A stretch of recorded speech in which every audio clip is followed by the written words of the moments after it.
The time to eat is now, guys. It's Epic Tetsu. This is Aether Gazer, excuse me. And on today's video, we're actually going to go over something that's kind of simple, but a lot of people seem to be struggling with in the chats, I've noticed.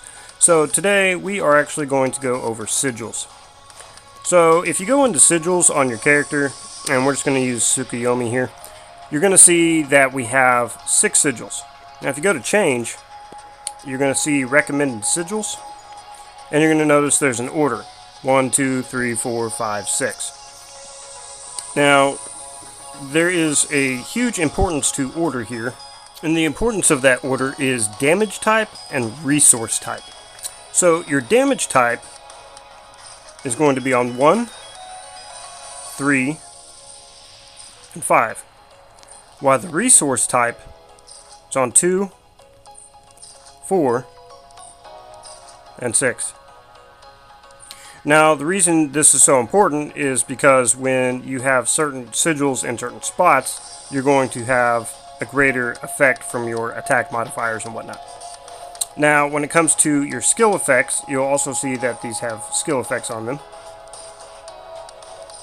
And they come with some stock ones, and then you can cultivate them, and you can get other perks on them. Okay, let's talk about enchanting. So when you go to enchant, this is where you're going to get extra effects and bonuses. And Berserk is a really good one for certain units, especially Tsukuyomi, as Berserk will increase that crit rate potential. So mine didn't go so well, so I ended up leaving that on there. Rage cost can be an interesting thing as well.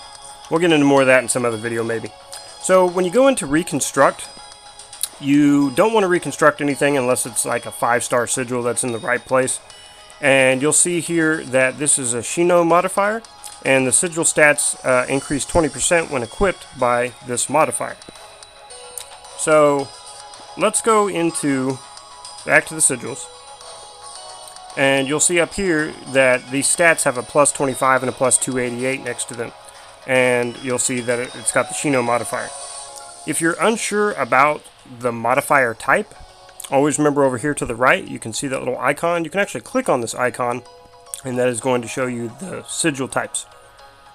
And so there you go, or your gen zone type, excuse me. And so what I would recommend on that is don't go too ham. Get like 1 on one, maybe 1 on another. You know, as you can see, I've got one there, and I've got one there. And this in the overall aspect is going to help you to be able to get more stats and farm a little bit easier. Also, with that said, you'll see I have some 4 stars here. So, as long as you got some 4 stars, I wouldn't level them up past 10. And you see this one, I'm still looking to replace it. So, you know, you just want to work your way into getting a couple into the right spots. You don't have to have them right to begin with, you know, just work your way into getting them that way. So, get a few on one unit, and then get on another unit, and start working your way there. Because, as you know, you're going to need 2 teams, you know, to do some of those challenges, and you need 3 for another.